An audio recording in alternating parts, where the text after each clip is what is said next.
My name is Victoria Raynaud and I'm a gemcutter. I come from France, in a small village by the Swiss border, and not far from a mountain called Jura.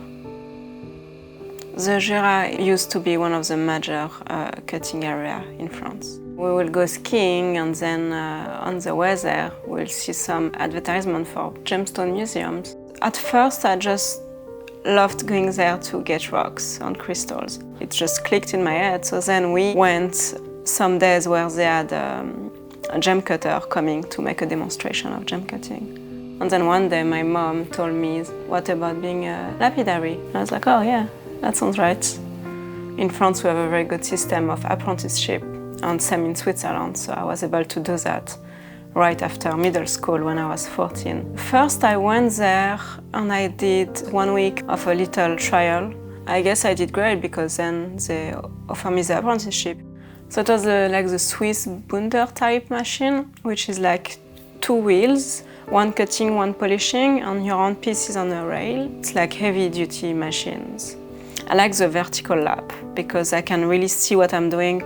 The hand piece slides on a rail, and it's the power of your hand that is going to cut the stone. So if you go too strong with your hand, you're going to overcut the stone. So I begin with doing just step cut rectangle. When I was getting better at that, they made me do emerald cut, and then we went to the ovals, did many ovals until it was good enough, then the pear. I had the chance to be able to do a bit of everything, but Swiss cut is mostly about gems for the Swiss watch, and it's small stone, usually trapeze, and extremely precise. You know, everything was so new that you don't even think about it, you know, you just do it. And then at the end of the day, when you see your stone, you're happy. After the 2 of us graduated, they stopped the apprenticeship. When I did my apprenticeship for gemcutting, I knew nothing about gemology. In school, we had some classes of gemology, but it was mostly made for the jeweler. A lot of stuff that didn't click in my head, gemology and gemcutting wise.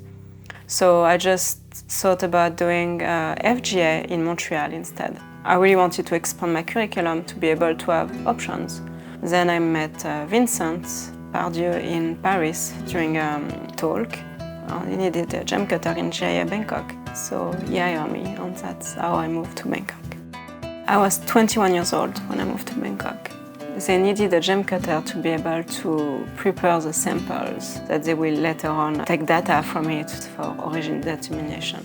Vincent will go to the mine, then he will bring back the sample to Bangkok, and then we will fabricate them. The wafer was mostly for spectroscopy, so you need something that is really, really well polished. If not, it's going to make the spectra a bit more busy and less accurate. That was my job, to just polish windows, perfectly parallel windows, and they had to be aligned with C-axis. By bringing my techniques, I was able to speed up the process. I was working in GIA for 3 years. So I started a company, and now I'm independent. I cut mostly for myself, but I still take some customer orders. Most of the time, customers send us rough, or they send us already cut stones that need to be recut. First, I always ask my customer if they want the biggest stone possible or if they want the more colorful. Usually they go for color, which is good. You should always go for color. But then I analyze the rough, I find where the best color is, and I try to compromise to get a big stone with a nice color and like with a nice cut, not window. We have some customers that prefer the classic type of cut. I have the diagram in my head and I adjust the angle depending on the stone. And sometimes they want something more creative, and usually I just freestyle it. I like when I can follow the shape of the natural crystal, but try to keep something symmetrical. I think I am very precise, maybe more than most cutters because of my Swiss training. I love doing the shapes, like the perfect shapes. I love it to be clean. Having my own business gave me the freedom to play more with the design I wanted to do. So when I look at the beginning and now, my style has changed a lot. Because before I just was doing the normal things, and then I found my style, I guess. I get an idea in my head of what I want to do. Sometimes I will make a funny shape and then every facet needs to be adjusted so it's balanced, you know.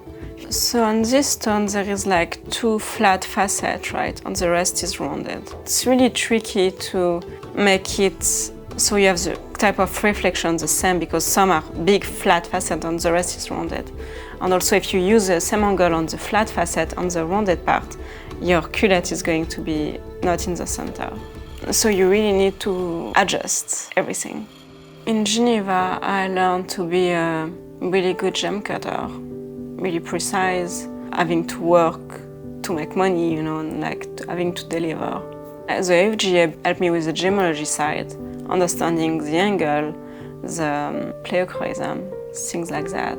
And then I went to Bangkok and I went into the gems industry. And when you're working in the gem industry, you're surrounded by gemstone. You see tons of gemstone everywhere. It's almost difficult to think that it's rare. But then when you go at the mine and you see what they take out of the ground after one day, you realize how rare is it.